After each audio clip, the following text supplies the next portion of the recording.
रामचंद्र भगवान की, श्री गुरुपाद की। हिंदी कथा। भगवान श्री रामचंद्र रामचरितमानस में कहते हैं कि पुण्य पुण्य बिनु विनय न सकता, सतसंगति महत्कथा प्रसंगा। भगवान श्री रामचंद्र अयोध्या वासियों को उपदेश देते हुए कहते हैं रामचरितमानस में, बोले पुण्य पुण्य बिनु विनय न सकता। जब व्यक्ति के जीवन में पुण्य का, जो व्यक्ति हजारों हजारों जन्म तक पुण्य करता है, तो उस व्यक्ति को पुण्य पुण्य बिनु विनय न सकता, उस व्यक्ति को महत्कथा प्रसंगा। इस प्रवचन में आप सब भक्तों का हार्दिक स्वागत करते हैं, क्योंकि इस प्रवचन में कोई भाग्यशाली व्यक्ति ही आ सकता है। क्योंकि हम लोग देखते हैं हमारे सागरी में कितने लोग थे, सब लोगों को बुलाया था, परंतु तो भी इतने ही लोग आए, क्योंकि किसी व्यक्ति के भाग्य में नहीं है। भगवान रामचंद्र कहते हैं रामचरितमानस में कि जो व्यक्ति के पुण्य के पुंज उदित होते हैं, तब जाकर मेरी कथा प्राप्त होती है और वह व्यक्ति मेरी कथा में आकर बैठ सकता है। इतने पवित्र स्थान भगवान रामचंद्र का मंदिर है और इस स्थान पर हमें इस भगवान रामचंद्र की जन्म की कथा हम सबको प्राप्त हुई है। ये जो कथा का शीर्षक है श्री राम जन्म कथा। योवम वेतिति तत्वतः त्यक्त्वा देहम पुनर्जन्म नयति मामेति सो अर्जुन। भगवान रामचंद्र हो या भगवान श्री कृष्ण हो, भगवान का न जन्म होता है, भगवान का जन्म कभी नहीं होता है, भगवान प्रकट होते हैं। भगवान का जन्म कभी नहीं होता है, भगवान इस धरती पर प्रकट होते हैं। क्योंकि भगवत गीता में क्लियर कहा है भगवान श्री कृष्ण ने, जो व्यक्ति मेरे जन्म और कर्म को तत्व से जान लेता है, तो त्यक्त्वा देहम पुनर्जन्म नयति मामेति सो अर्जुन। बोले हे अर्जुन, जो व्यक्ति मेरे जन्म और कर्म को तत्व से जानता है, तत्व से जानने का मतलब ये है कि भगवान का जन्म नहीं होता है। भगवान को बहुत सुंदर स्तुति की है, भय प्रकट कृपाला दीन दयाला कौशल्या हितकारी। कौशल्या जी ने बहुत सुंदर प्रार्थना की है भगवान को, भय प्रकट कृपाला। भगवान प्रकट हुए हैं, इसलिए कौशल्या जी कहती है भय प्रकट कृपाला। जैसे हमारा जन्म होता है, वैसे भगवान का हमारे जैसे साधारण जन्म नहीं होता है। क्योंकि हमारा जब जन्म होता है तो 9 महीने तक हमें माता के गर्भ में रहना पड़ता है और गंदी हवाओं के बीच में, मल मूत्र के बीच में हमें 9 महीने तक रहना पड़ता है। हमारे गर्भ में कैसी स्थिति है, श्रीमद् भागवतम के 3य स्कंद में भगवान कपिल देव माता देवभूति को उपदेश देते हुए कहते हैं, बोले माता के गर्भ में कितना दुख है। सबसे पहले माता के गर्भ में 100 बिच्छू डंक मारे, इतने दुख दर्द का अनुभव माता के गर्भ में होता है। क्योंकि एक गरुड़ पुराण में इसका वर्णन हुआ है, जब जीव माता के गर्भ में होता है तब 100 बिच्छू डंक मारे, इतना दुख दर्द का अनुभव माता के गर्भ में एक जीव को होता है। परंतु भगवान श्री राम हो या भगवान श्री कृष्ण हो, भगवान का इस प्रकार से जन्म नहीं होता है, भगवान इस धरती पर प्रकट होते हैं। भगवान का किसी माँ के गर्भ से जन्म नहीं होता है, भगवान माँ के हृदय में प्रकट होते हैं। भगवान कृष्ण हो या भगवान रामचंद्र हो, भगवान माता के हृदय से प्रकट होते हैं। तो बहुत सुंदर भगवान श्री कृष्ण की, भगवान श्री रामचंद्र की इस जन्म कथा में कहते हैं भगवान का इस संसार में जन्म नहीं होता है, भगवान प्रकट होते हैं या भगवान के भक्तों को आनंद देने के लिए भगवान श्री रामचंद्र इस संसार में प्रकट होते हैं। परंतु श्रीमद् भागवतम के 5वें स्कंद में हनुमान जी महाराज कहते हैं, श्रीमद् भागवत है मर्त्य व तारस तू ही मर्त्य शिक्षणा। इस मृत्यु लोक के मनुष्य को, इस संसार के मनुष्य को मर्यादा सिखाने के लिए भगवान श्री रामचंद्र इस धरती पर प्रकट होते हैं। क्योंकि भक्तों, इस संसार में देखा गया है, इस संसार में कोई अपने अपने मर्यादा में नहीं है। और हम लोग देखते भी हैं, यहाँ तक पशु पक्षी अपने अपनी मर्यादा में है, परंतु मनुष्यों ने अपनी मर्यादा छोड़ दी है। हम लोग देखते हैं, गाय को घास खाने के लिए कहा है तो गाय घास ही खाती है।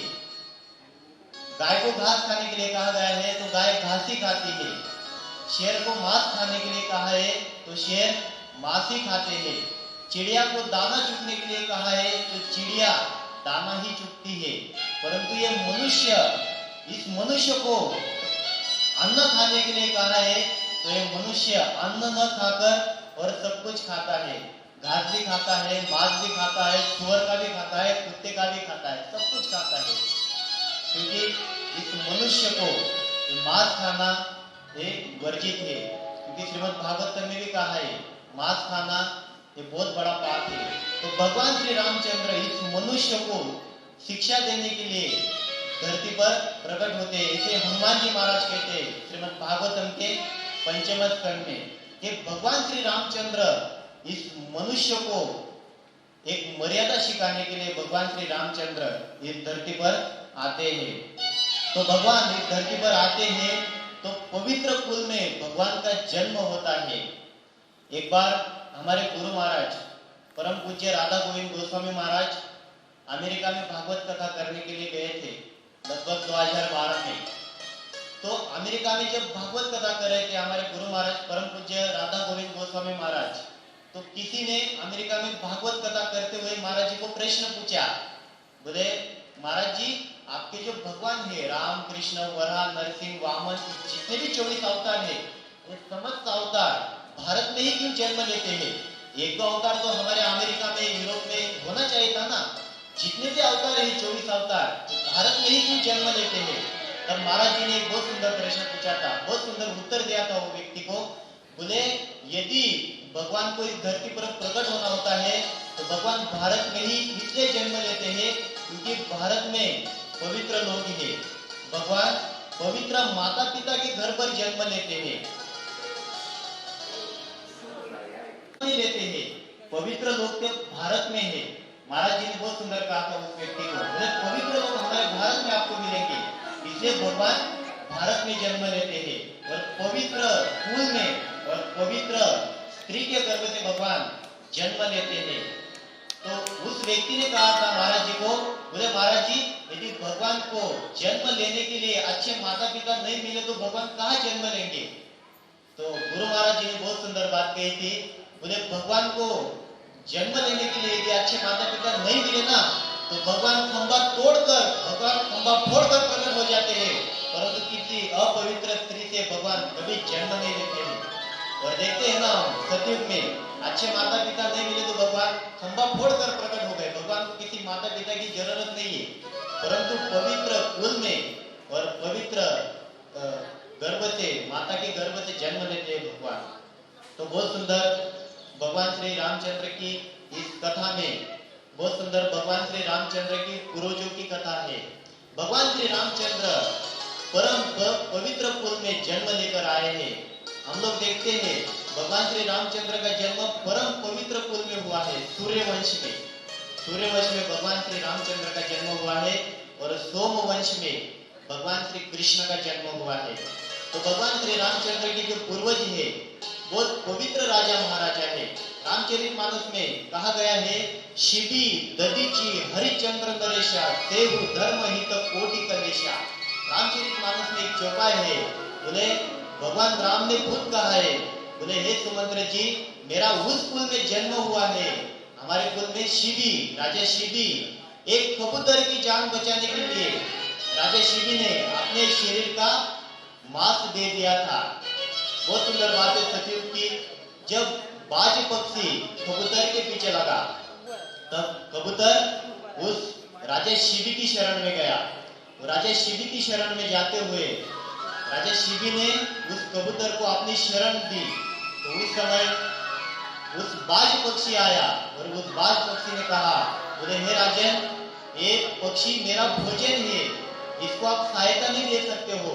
तो उस समय राजा शिबी ने कहा, मेरी शरण में आया है, तू उसे कुछ नहीं कर सकता है। तो उस समय कहा था उस बाज पक्षी ने, बोले हे महाराज, ये पक्षी आपके राज्य का है, तो मैं भी तो आपके ही राज्य का हूं ना।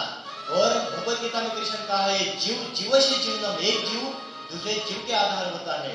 तो ये मेरा भोजन है, कबूतर मेरा भोजन है, तो आप इसे छोड़ दो। तो उस समय उस राजा ने कहा था, राजा शिबी ने, बोले यदि ये मेरी शरण में आया है, ये कबूतर मेरी शरण में आया है, यदि तुझे मांस चाहिए तो आप मेरी जंगा का मांस ले सकते हो।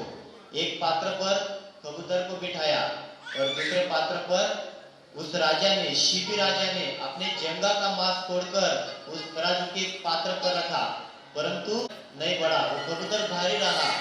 तो दूसरे जंगा का मांस तोड़ा और वो उस पलड़े पर रखा, फिर भी वो नहीं उठा। तो दोनों जंगा तोड़कर रख दिए, फिर भी वो तराजू भारी ही रहा। दोनों हाथ तोड़कर रख दिए, फिर भी वो तराजू भारी ही रहा। तब जाकर राजा शिबी अपना मस्तक काट के उस तराजू के पलड़े पर रख ही रहे थे, तो उसी समय ब्रह्मा विष्णु महेश प्रकट हो गए थे। बोले बस राजा बस, आपके सत्यता की परीक्षा हो गई। तो भक्तों में ये कह रहा हूँ कि भगवान श्री रामचंद्र ऐसे कुल में जन्म लेते हैं, परम पवित्र राजा महाराजा जिनके कुल में आए थे। तो रामचंद्र कहते हैं, राजा शिबी, मैं उस कुल में जन्म लेकर आया हूँ, मेरे कुल में राजा शिबी दधीची ऋषि थे। दधीची ऋषि श्रीमद् भागवतम के 6वें स्कंद में जिसका वर्णन आता है, देवताओं की रक्षा करने के लिए राजा शिबी ने अपना शरीर दान में दे दिया। हम ज्यादा से ज्यादा लाख रुपए दान में देंगे, करोड़ रुपए दान में देंगे, परंतु शरीर दान में नहीं दे सकते हैं। परंतु राजा शिबी, भगवान राम के पूर्वज राजा शिबी ने अपना शरीर दान में दे दिया था, क्योंकि श्रीमद् भागवतम के 6वें स्कंद में वित्रासुर की कथा है। वित्रासुर को मारने के लिए समस्त अस्त्र शस्त्र चलाए गए थे। अंत में भगवान श्री कृष्ण ने कहा, बोले जब तक देवी देवता उन दधीची ऋषि के पास गए और दधीची ऋषि के पास जाते हुए दधीची ऋषि को कहा, बोले हे महाराज, आप अपनी हड्डियां दान में दे दीजिए। उस समय भगवान के पूर्वजों ने तो देवताओं की रक्षा करने के लिए वित्रासुर की मृत्यु हो गई थी। देवताओं की रक्षा करने के लिए दधीची ऋषि ने अपना हड्डियां दे दिए थे। तो ऐसे कुल में भगवान श्री रामचंद्र का जन्म होता है। भगवान रामचंद्र कहते हैं, शिबी दधीची हरिश्चंद्र नरेशा, हरिश्चंद्र जो सत्य के रूप में अड़ग थे, अचल थे। एक बार जो वचन दे देते थे उसे प्राण देकर भी पूर्ण करते थे। आप सब लोग जानते हैं, जब राजा हरिश्चंद्र के स्वप्न में आया था कि विश्वामित्र को पूरी पृथ्वी दान में दे दिए है, तो सुबह उठकर विश्वामित्र को आदर पूर्वक बुलाया राज्य में और कहा, बोले हे महाराज, मेरे स्वप्न में आया था कि पृथ्वी आपको दान में दे दी है, तो सुबह उठकर वास्तव में दान में दे दिए। और हम लोगों का क्या है, हम वास्तव में वादा करते हैं कि हम इतना दान करेंगे, हम उतना दान करेंगे, और स्वप्न में भी पूर्ण नहीं करते हैं। राजा हरिश्चंद्र ऐसे राजा थे जो स्वप्न में दान आता था वो वास्तव में पूरा करते थे, और हम लोग ऐसे दानी है कलयुग के जो वास्तव में वादा करते हैं परंतु स्वप्न में भी उसे पूरा नहीं करते हैं।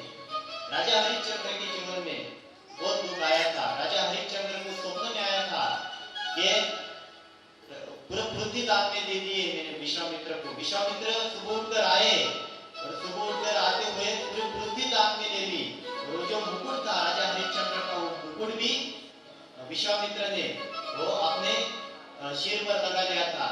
परंतु उस समय कहा था विश्वामित्र ने, बोले हे राजा, आपने दान किया है, परंतु दान दक्षिणा जब देते हैं तब लागू पड़ता है, आप दान के साथ साथ दक्षिणा भी दीजिए।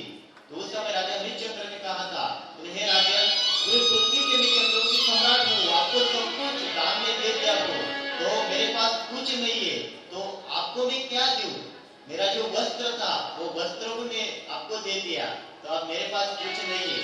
तो उस समय राजा हरिश्चंद्र ने कहा था, बोले 1 महीने का मुझे समय दे दीजिए, 1 महीने तक मैं आपको दे दूं, क्योंकि ये पृथ्वी मुझे दान में दे दी है, पृथ्वी पर मेरा राज है, तो आप कई पृथ्वी के बाहर जाकर दान मांग सकते हो।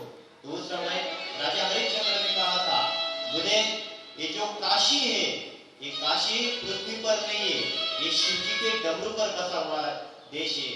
तो मैं काशी में जाऊंगा और काशी में जाकर वहां पर मैं आपका 1000 स्वर्ण मुद्रा मैं लौटा दूंगा। तो उस समय राजा हरिश्चंद्र काशी में गए और काशी में जाकर राजा हरिश्चंद्र ने वहां पर मेहनत की और 1000 स्वर्ण मुद्रा जमा किया।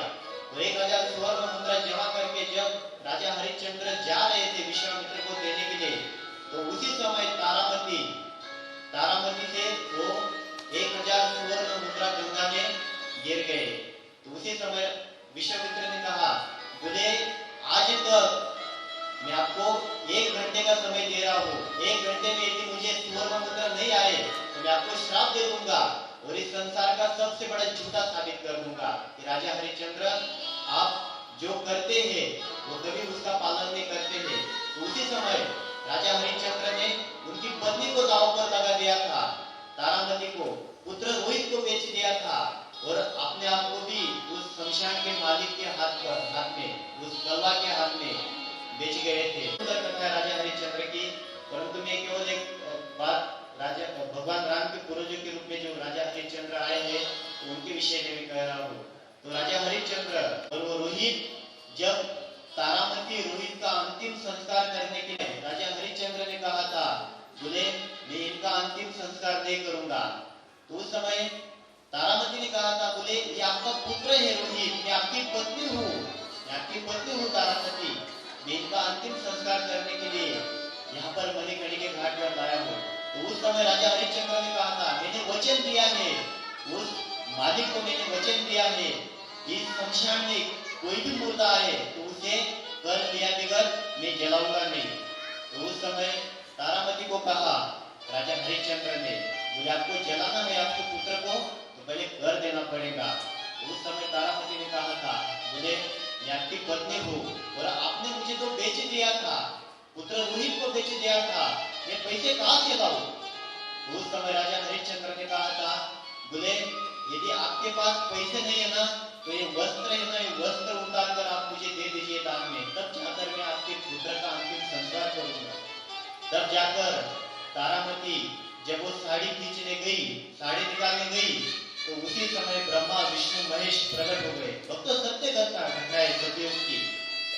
भगवान विष्णु प्रकट हो गए। भगवान विष्णु ने कहा, बोले बस राजा बस, आपके सत्यता की परीक्षा हो गई। उसी समय भगवान विष्णु ने कहा था, भगवान विष्णु ब्रह्मा जी और शिव जी ने कहा था, बोले बताइए आपको क्या चाहिए, आप सत्यता के ऊपर अड़ग रहे, अचल रहे, बताइए आपको जो चाहिए वो आप मुझसे मांग लीजिए। तब जाकर राजा हरिश्चंद्र ने कहा था, बोले प्रभु मुझे कुछ नहीं चाहिए, इस संसार में यदि मुझे कुछ शिवी गदिची हरिश्चंद्र नरेशा सेहु धर्महित कोटि कलेशा। तो अनेक वालों को पवित्र राजा महाराजा, मैंने ऐसा सोचा था कि 3 दिन की कथा स्पेशली भगवान श्री रामचंद्र के जो पूर्वज है, 61वीं पीढ़ी में भगवान श्री रामचंद्र जन्म लेकर आए हैं। तो मेरी ऐसी इच्छा थी कि 3 दिन तक भगवान श्री रामचंद्र के पूर्वजों की कथा यहाँ पर की जाए, परंतु हमें उतना टाइम नहीं मिला, इसलिए संक्षिप्त में मैं 2-5 राजाओं की कथा संक्षिप्त में कह के भगवान श्री रामचंद्र का हम जन्म करेंगे। तो अनेकों राजा महाराजा हुए, उनमें से एक था भगीरथ। भगवान श्री रामचंद्र के पूर्वजों में और एक राजा आए भगीरथ। अनेकों महान चरित्र है भगवान श्री रामचंद्र के पूर्वजों का। तो उनमें से एक राजा है जिनका नाम है भगीरथ। भगीरथ जिन्होंने गंगा नदी को इस धरती पर प्रकट किया है। गंगा नदी को कथा ऐसी है, जब राजा सगर, भगवान श्री रामचंद्र के ही पूर्वजों में से एक पूर्वज थे जिनका नाम है राजा सगर। सगर के 60,000 पुत्र थे और 60,000 पुत्र जलकर भस्म हो गए थे। एक कथा अलग है, बहुत बड़ी कथा है, परंतु जलकर जब भस्म हो गए थे, भगवान कपिल देव का अपमान करके 60,000 पुत्र जलकर जब भस्म हो गए थे, तब एक प्रश्न उठा, बोले ये 60,000 पुत्रों का उद्धार कैसे करेंगे हम? तो भगवान सगर के एक पुत्र थे जिसका नाम था असमंजस। असमंजस ने भगवान कपिल देव की तपस्या की, और भगवान कपिल देव की तपस्या करते हुए भगवान कपिल देव प्रकट हुए। भगवान कपिल देव ने कहा, बोले 60,000 पुत्रों का उद्धार हो सकता है, परंतु इसकी हस्तियां गंगा नदी में जब पधराओगे तब जाकर इनका उद्धार हो सकता है। परंतु प्रश्न ऐसा था, गंगा नदी ब्रह्मलोक तक थी, इस पृथ्वी पर गंगा नदी नहीं थी। तो आसमंजस ने बहुत बड़ी तपस्या की, परंतु गंगा नदी को इस धरती पर नहीं प्रकट कर सके। तो आसमंजस का एक पुत्र हुआ जिसका नाम है अंशुमान। अंशुमान ने भी तपस्या की, परंतु अंशुमान से भी गंगा नदी इस धरती पर नहीं प्रकट हुई। अंशुमान के पुत्र हुए दिलीप। दिलीप ने भी बहुत बड़ी तपस्या की, परंतु गंगा नदी को इस धरती पर नहीं ला पाए। परंतु दिलीप के पुत्र हुए राजा भगीरथ। भगीरथ ने तपस्या की माँ गंगा की, और माँ गंगा को प्रसन्न किया, और गंगा माँ ने कहा, बोले मैं इस धरती पर आ सकती हूँ, परंतु मेरे 2 शर्त है।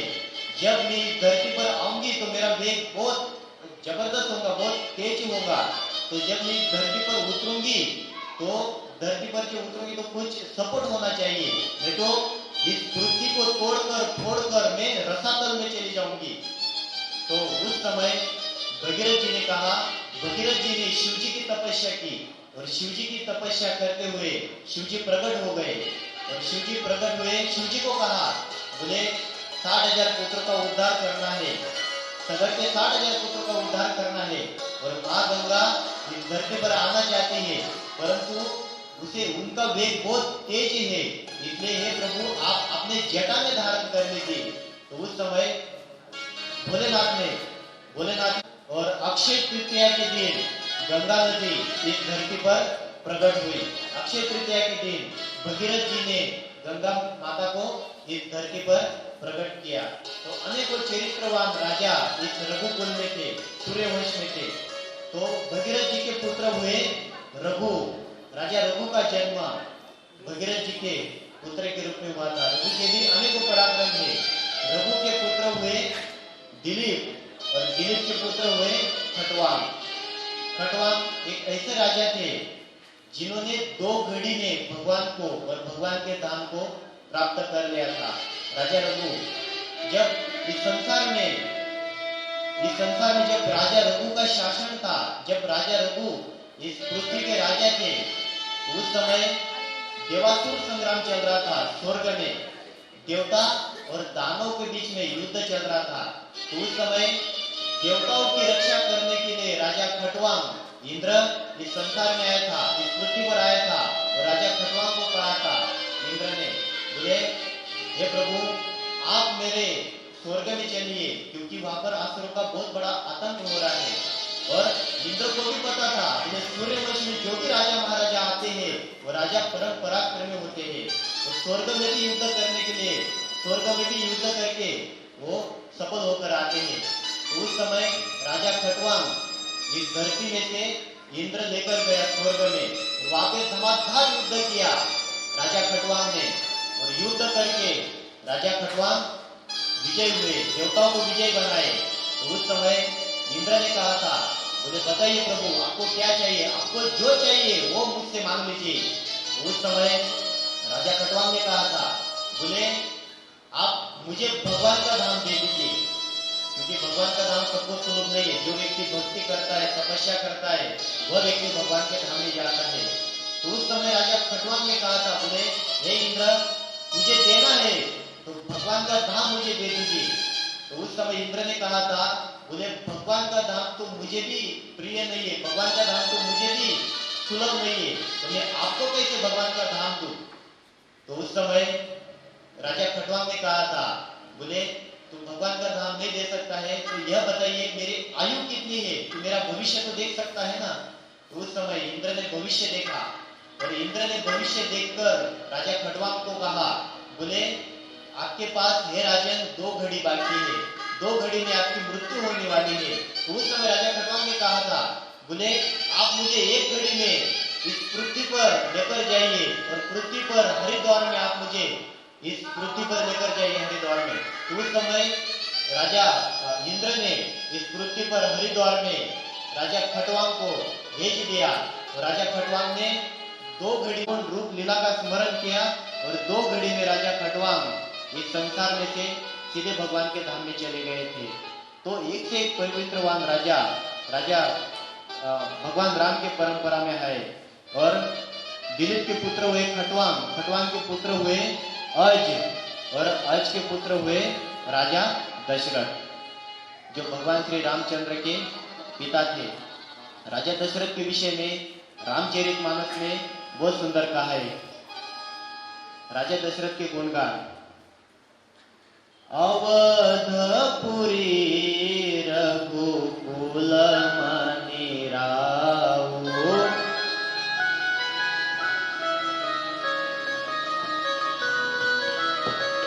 अवधपुरी रघुकुल मनि राऊ,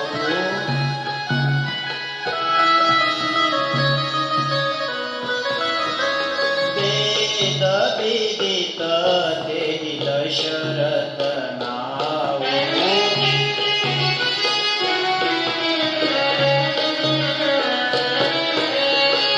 वेद विदित तेहि दशरथ नाऊ।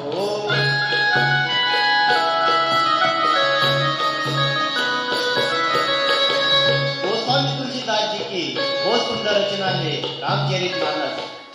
जिस स्थान के राजा का वर्णन कर रहे हैं, उस राजा के वर्णन करने से पहले जिस स्थान के राजा है उस स्थान का वर्णन करते हैं गोस्वामी तुलसीदास जी। किस स्थान के राजा थे? कहते हैं अवधपुरी। अवध का अर्थ होता है जिस स्थान पर किसी भी जीव का वध न हो, किसी भी जीव को मारा न जाए, किसी भी जीव को काटा न जाए, उस स्थान को कहते हैं अवधपुरी। अवधपुरी, अयोध्यापुरी इसे कहते हैं। रामचरितमानस में जिसका वर्णन है। अयोध्या का अर्थ क्या होता है? हम तो बहुत बार बोलते हैं अयोध्या अयोध्या। रामचरितमानस में अयोध्या का अर्थ क्या है? अवधपुरी। और अवधपुरी का अर्थ होता है जिस स्थान पर किसी भी जीव का वध न हो, किसी भी जीव की हिंसा न हो, किसी भी जीव को मारा न जाए, किसी भी जीव को काटा न जाए, उस स्थान को कहते हैं अवधपुरी। तो बहुत सुंदर पवित्र अयोध्या के राजा थे। कहते हैं रघुकुल मनि राऊ, रघुकुल में जिनका जन्म हुआ था। जैसे दशरथ, दशरथ का अर्थ करते हुए आचार्य लिखते हैं दशरथ माने जिनका रथ अबाध्य गति से, स्वतंत्र गति से दसों दिशा में जाए, जिनका नाम है दशरथ। जब चाहे तब आकाश में, जब चाहे तब पाताल में, जब चाहे तब दसों दिशा में जिनका रथ जाए उन्हें कहते हैं दशरथ। भगवान श्री रामचंद्र के पिता का वर्णन गोस्वामी तुलसीदास जी ने रामचरितमानस बहुत करता है। अवधपुरी रघुकुल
हमारे वचन पानी में रखे।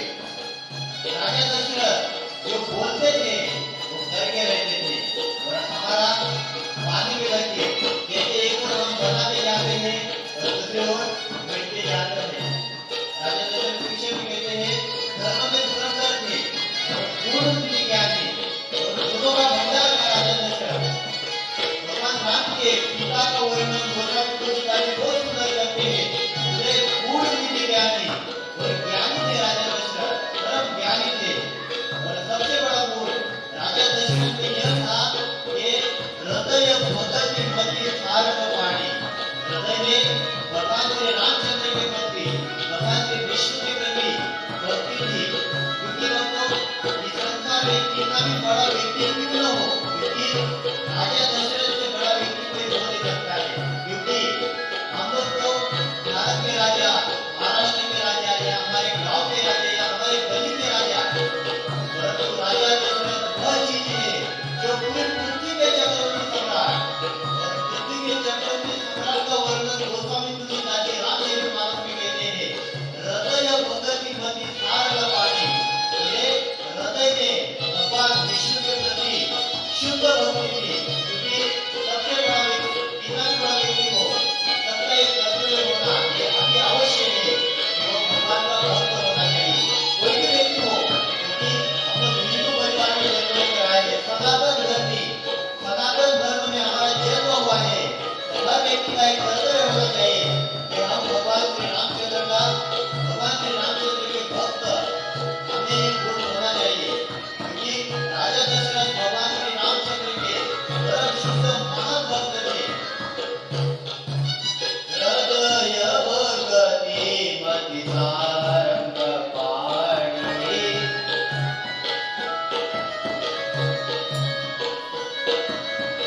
राजा दशरथ के हृदय में शुद्ध भक्ति थी भगवान के प्रति। क्योंकि भागवत में भी कहा है यस्यास्ति भक्ति भगवान अकिंचना सर्वे गुणे तत्र समासति सुरा। जो व्यक्ति भगवान श्री रामचंद्र की भक्ति करता है, भगवान श्री कृष्ण की भक्ति करता है, उसमें समस्त देवी गुण आ जाते हैं। जो व्यक्ति भगवान राम और भगवान श्री कृष्ण की भक्ति करते हैं तो उस व्यक्ति को स्वयं देवता भी नमस्कार करते हैं। क्योंकि श्रीमद् भागवत में वर्णन है जो व्यक्ति भगवान का भक्त है स्वयं देवता भी उसे नमस्कार करते हैं।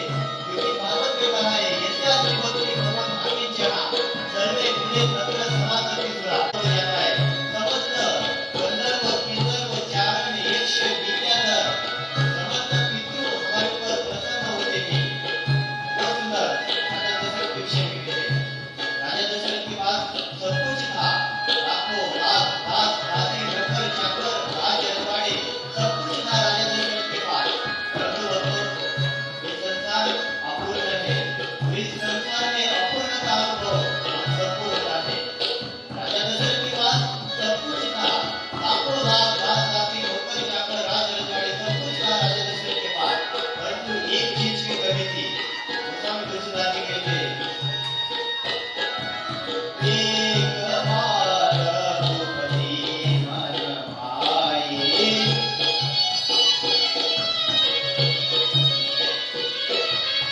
एक बार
में भगवान श्री कृष्ण ने इस बात का वर्णन किया है और 6 बार मैंने इस श्लोक के ऊपर इसी स्थान पर लेक्चर किया था। इसी श्लोक पर 6 लेक्चर किए थे मैंने। मामूपेश के पुनर्जन्म। तो मेरे दुख को कौन दूर कर सकता है? इस बस्ती में हमारे आंसुओं को कौन पूछेगा? इस बस्ती में हमारे आंसुओं को कौन पूछेगा? जहाँ देखो उनका दामन भीगा लगेगा, जहाँ देखो उनका दामन भीगा लगेगा। सुफी ने बहुत सुंदर शेर लिखा। इस बस्ती में, इस संसार में, इस बस्ती में हमारे आंसुओं को कौन पूछेगा?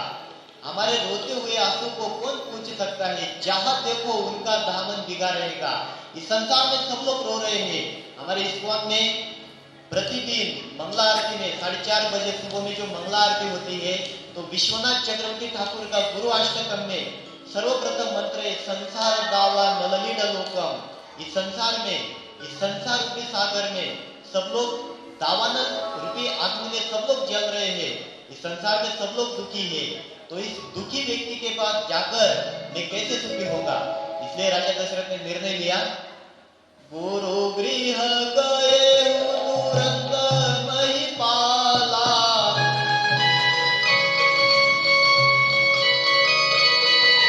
गुरु गृह गए तुरंत महिपाला,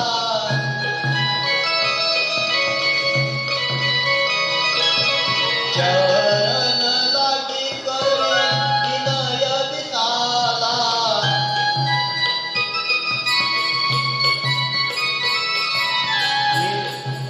गुरु गृह गए तुरंत महिपाला।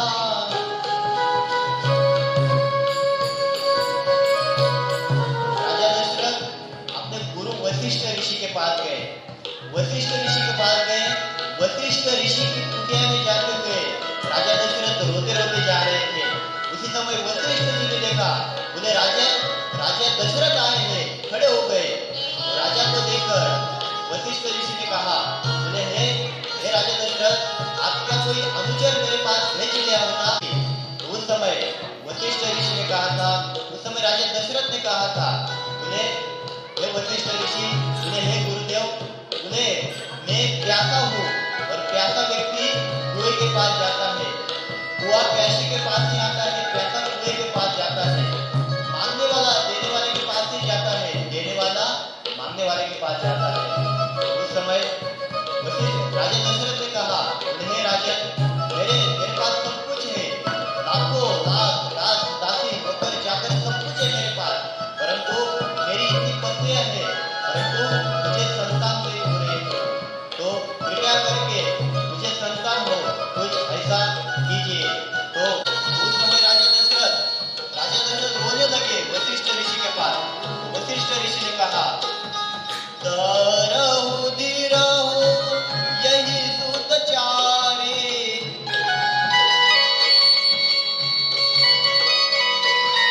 धरहु धीरहु यही सुत चारे।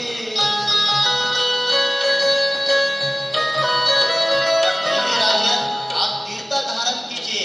आपके जीवन में 1 नहीं, 2 नहीं, 3 नहीं, 4 पुत्र की प्राप्ति होगी। और वो पुत्र भी कोई साधारण नहीं होंगे। संसार को उजागर करेंगे, धर्म की स्थापना करेंगे, रघुकुल का डंका बजाएंगे।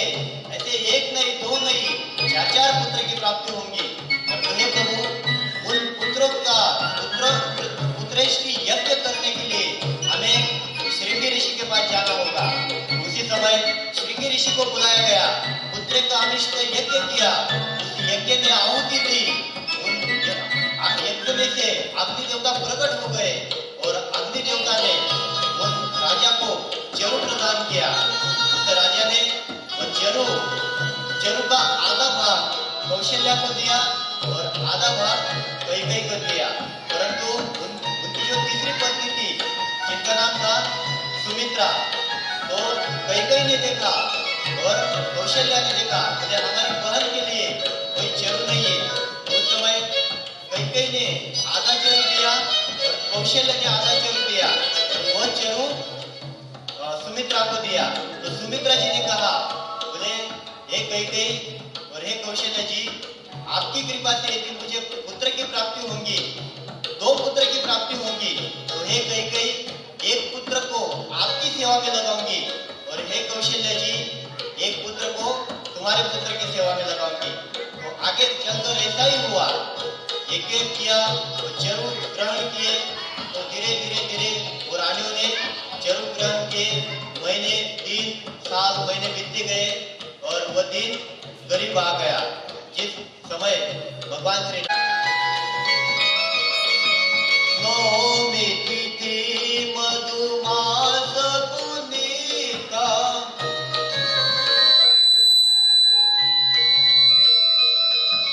शुक्ल पक्ष विजित हरि प्रीता,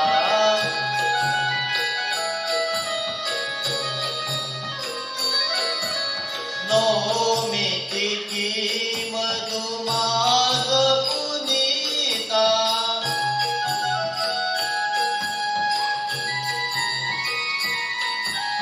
नौमी तिथि मधुमास पुनीता,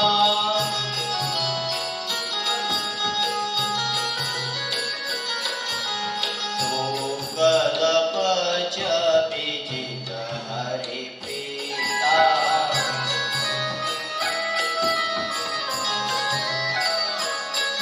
स्वामी तुलसीदास जी कल के दिन का वर्णन करते हैं। बोले भगवान श्री रामचंद्र नौमी तिथि में जन्म लेकर आए। गोस्वामी तुलसीदास जी कहते हैं, नौमी तिथि मधुमास पुनीता, और मधुमास चैत्र मास और शुक्ल पक्ष अभिजीत हरिप्रीता। वैसे तो इस महीने में गर्मी होती है, परंतु जब भगवान श्री रामचंद्र इस धरती पर प्रकट होने वाले थे तो सूर्य ने देखा, बोले भगवान रामचंद्र इस संसार में प्रकट होने वाले हैं, सूर्य भी ठंडा हो गया था। तो उस समय गोस्वामी तुलसीदास जी कहते हैं, मध्य दिवस हति शीतल दामा,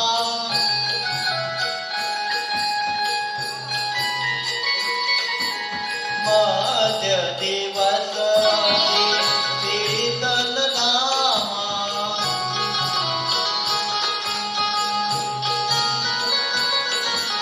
पावन काल लोक विश्राम।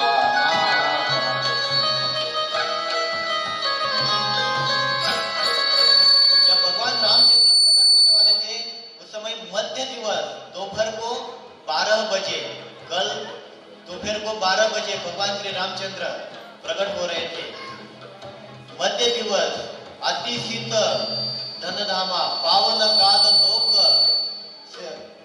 लोक विश्रामा। बोले भगवान श्री रामचंद्र इस संसार में प्रकट हो रहे थे उस समय चैत्र महीने में धूप होती है, परंतु सूर्य भी शीतल मंद हवा देने लगा। और जब भगवान प्रकट होने वाले थे उस समय जब देवताओं को पता चला, ब्रह्मा जी को पता चला, बोले भगवान रामचंद्र इस धरती पर प्रकट होने वाले थे, प्रकट होने वाले हैं, तो ब्रह्मा जी समस्त देवी देवताओं को लेकर अयोध्या में आए और वहां पर भगवान श्री रामचंद्र के लिए स्तुति करने लगे। स्तुति करहि नाग मुनि देवा, स्वागत पाए करो। स्तुति करहि नाग मुनि देवा,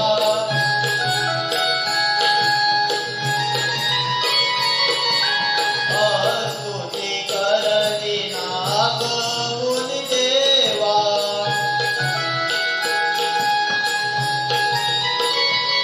जब भगवान श्री रामचंद्र इस धरती पर प्रकट हो रहे थे, होने वाले थे, उस समय ब्रह्मा जी समस्त देवी देवताओं को लेकर अयोध्या में आए और समस्त देवी देवता गंधर्व किन्नर चारण यक्ष विद्याधर भगवान श्री रामचंद्र को स्तुति कर रहे हैं।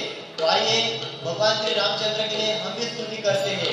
गाइए सब लोग, राजा राम राम राम सीता राम राम राम। गाइए सब लोग, राजा राम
यहूदा अपने अपने धाम में वापस चले गए थे और इस धरती पर असुरों का विनाश करने के लिए, धर्म की स्थापना करने के लिए, इस देश में कटती हुई गायों का संरक्षण करने के लिए, आर्य संस्कृति, ऋषि संस्कृति का पालन करने के लिए, जैसे बड़े बड़े पहाड़ों के पीछे से सूर्य प्रकट होता है, जैसे सिंह की गर्भ से सिंह जन्म लेता है, वैसे ही कौशल्य जी के हृदय गर्भ से भगवान रामचंद्र जन्म लेकर आए। श्री रामचंद्र भगवान की।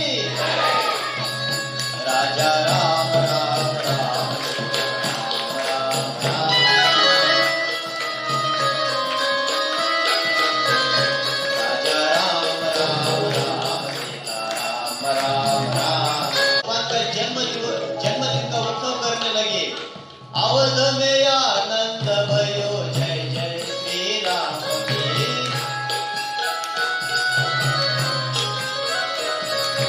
आनंद भयो जय जय श्री राम की।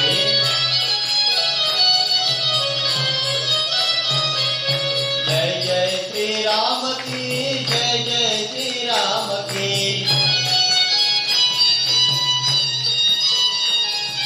जय जय श्री राम की, जय जय श्री राम की।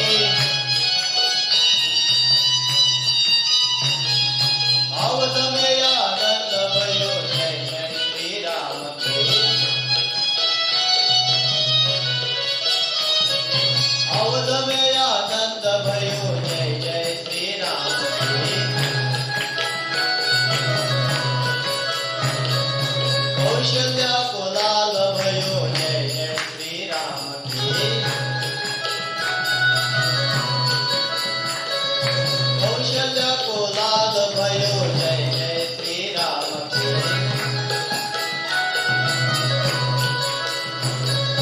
जय जय श्री राम की, जय जय श्री राम की।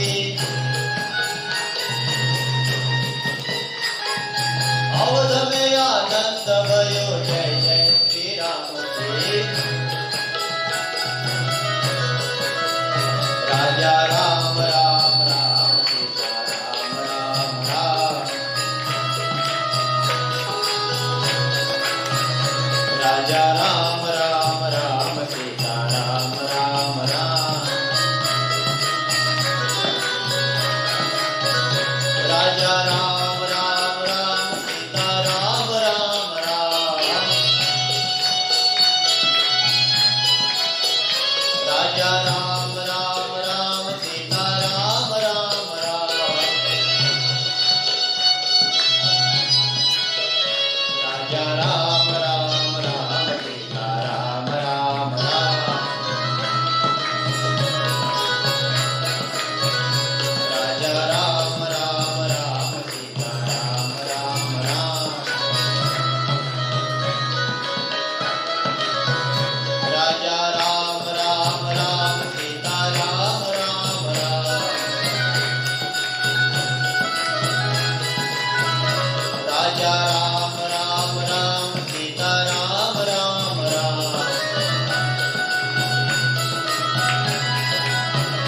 राजा राम राम राम सीता राम राम राम। राजा राम राम राम सीता राम राम राम। श्री रामचंद्र भगवान की। तो इस प्रकार भगवान श्री रामचंद्र का जन्म हुआ। परंतु हम लोग देखते हैं ना, इस संसार में भगवान श्री रामचंद्र के प्रति सबसे ज्यादा प्रेम किसका है? हम तो देखते हैं, हम लोग केवल कहते हैं कि हम राम भक्त हैं, हम राम भक्त हैं, हम राम भक्त हैं, परंतु इस संसार में भगवान श्री रामचंद्र के प्रति यदि किसी का प्रेम हो तो वह है भगवान के ही पिता राजा दशरथ थे। क्योंकि जब भगवान श्री रामचंद्र को वनवास मिला कैकेयी के द्वारा, तापस वेश विशेष उदासी 14 बरस राम वनवासी। जब भगवान श्री रामचंद्र को वनवास मिला था और जब भगवान श्री रामचंद्र वनवास में गए थे तो उस समय राजा दशरथ को यह पता चला था कि भगवान श्री रामचंद्र वनवास में चले गए हैं। क्योंकि जब भगवान श्री रामचंद्र को वनवास मिला था तो उस समय कैकेयी के द्वारा वनवास मिला था, उस समय राजा दशरथ ने कहा था, बोले हे सुमंत्र जी, आप राम लक्ष्मण सीता को आप लेकर जाइए, परंतु 2-5 दिन राम लक्ष्मण सीता को घुमा फिरा कर वापस अयोध्या लेकर आइए। परंतु जिस समय रामचंद्र सरयू नदी के तट पर चले गए थे तो उस समय सुमंत्र जी को कहा था, बोले हे सुमंत्र जी, आप वापस लौटिए और हम जाते हैं वनवास में 14 वर्ष के लिए। तो उस समय वशिष्ठ जी ने कहा था, क्या बोलते हैं, सुमंत्र जी ने कहा था, बोले 14 वर्ष तक आप वनवास में जाना ये आपकी ममता है। क्योंकि राजा दशरथ ने कहा था, बोले आप 2-5 दिन घुमा फिरा कर राम लक्ष्मण सीता को वापस लेकर आइए। तो उस समय राम को कहा था सुमंत्र जी ने, बोले आपके पिता ने कहा है, बोले 2-5 दिन राम को घुमा फिरा कर वापस लेकर आइए। तो उस समय राजा राम ने कहा था, बोले ये केवल मेरे पिता की ममता है, 2-5 दिन घुमा फिरा कर वापस अयोध्या लेकर आना ये मेरे पिताजी की ममता है, और 14 वर्ष तक वनवास में जाना ये मेरे पिताजी की आज्ञा है। तो उस समय जब राजा दशरथ को एक पता चला, ये बहुत बड़ा प्रसंग है परंतु कथा समाप्त करनी है इसलिए अंतिम प्रसंग। तो उस समय राजा दशरथ को एक पता चला, सुमंत्र जी खबर लेकर आए, और जब सुमंत्र जी का रथ जब आया तो राजा दशरथ उस समय मूर्छित अवस्था में थे।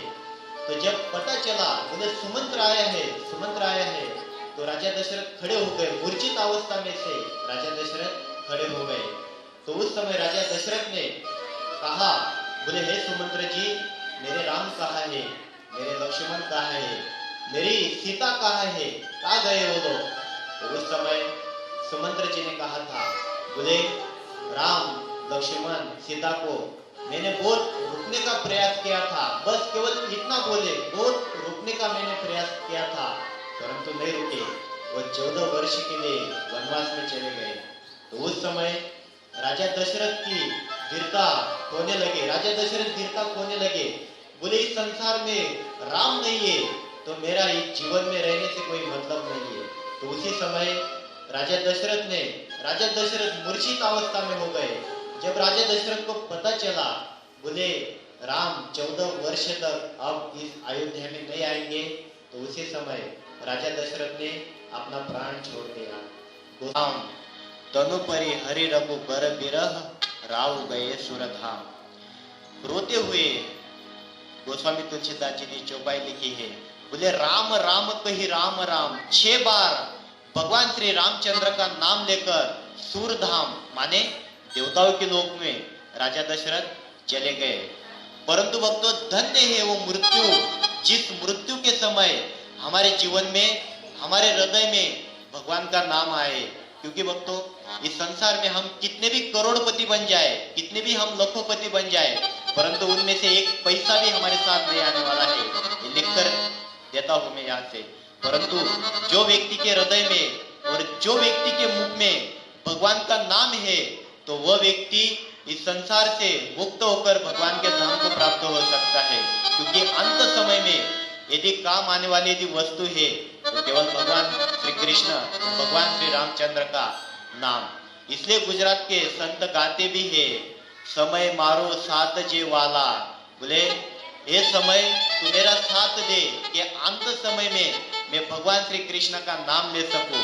इसलिए तो कहते हैं गौड़ीय संप्रदाय के भक्त, क्षण भंगुर जीवन की कली काकल प्रात में जाने खिली ना खिली, मलिया चल की मंदल हर सुगंध समीर चली ना चली, कली काल कुठार लिए फिरता तन कोमल चोट जिली ना जिली, रटले अरे जिह्वा तू कृष्ण को नाम, अंत समय पे हिली ना हिली। गौड़ीय संप्रदाय गोविंदास जी लिखते हैं, बोले क्षण भंगुर जीवन की कली काकल प्रात में जाने खिली ना खिली। क्षण, हमारा जीवन है ना, ये क्षण भंगुर है, प्रात में जाने खिले ना खिले। हम यहाँ से घर जाएंगे भी क्या न जाएंगे इसका भी कोई भरोसा नहीं। हम रात को सोए, दिन को उठेंगे भी क्या नहीं उठेंगे इसका कोई भरोसा नहीं है। इसलिए ये हमारा क्षण भंगुर जीवन है। कली काकले प्रात में जाने खिली ना खिली। बोले हे जीवा रटले अरे जीवा, तू कृष्ण को नाम राम को नाम तू अंत समय पे हिली ना हिली।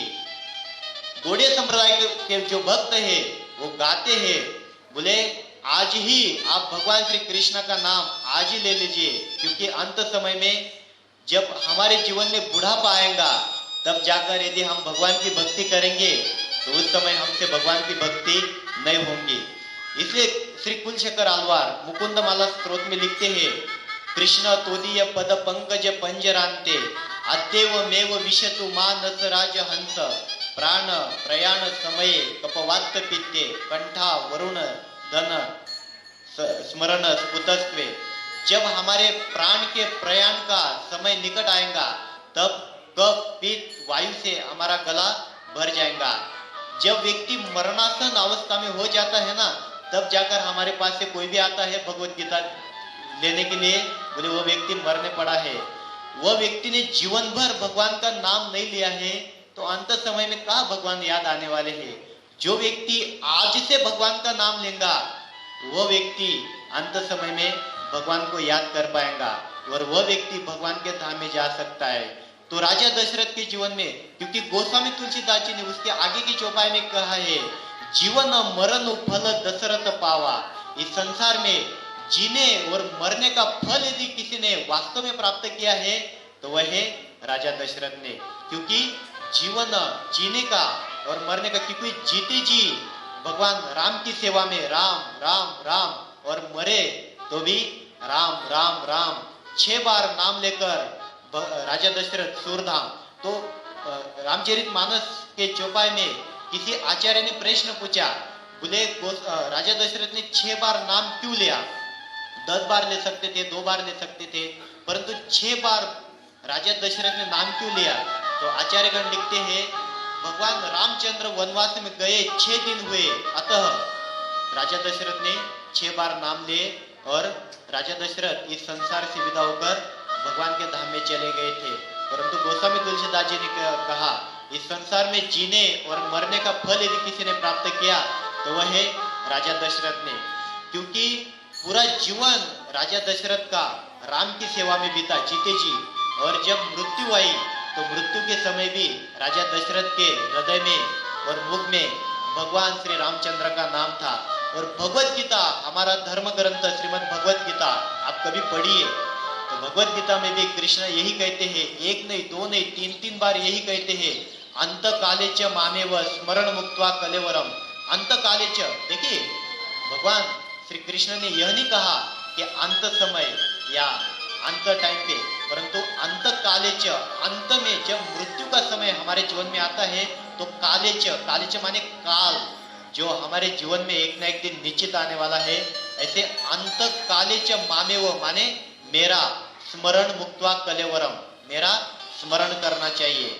तो भगवत गीता में कृष्ण कहते हैं, जो व्यक्ति अंत समय में मेरा स्मरण करता है तो वह व्यक्ति मेरे धाम को प्राप्त होता है, और जो व्यक्ति एक बार मेरे धाम में आ गया तो वह व्यक्ति यद गत्वा न निवर्तन्ते तत धाम परमम मम। तो बहुत सुंदर यहाँ पर राजा दशरथ का देहांत हुआ तो राजा दशरथ इस संसार में से चले गए। तो राजा दशरथ इस संसार में कहने का अर्थ ये है कि इस संसार में भगवान श्री रामचंद्र को यदि वास्तव में किसी ने प्रेम किया तो वह है राजा दशरथ ने। तो हम भी भगवान श्री रामचंद्र से प्रेम करेंगे और हम भी भगवान श्री रामचंद्र के प्रति आदर करेंगे तो हमारा भी जीवन सुखमय होगा, हमारा भी जीवन मंगलमय होगा। जब हमारी मृत्यु आएंगी, वैसा तो इस संसार को तो एक ना एक दिन छोड़ना ही है, परंतु जब हमारी मृत्यु हो तो उस समय हमें भी भगवान का धाम मिले। हरे कृष्णा। सर काय बोलायचे?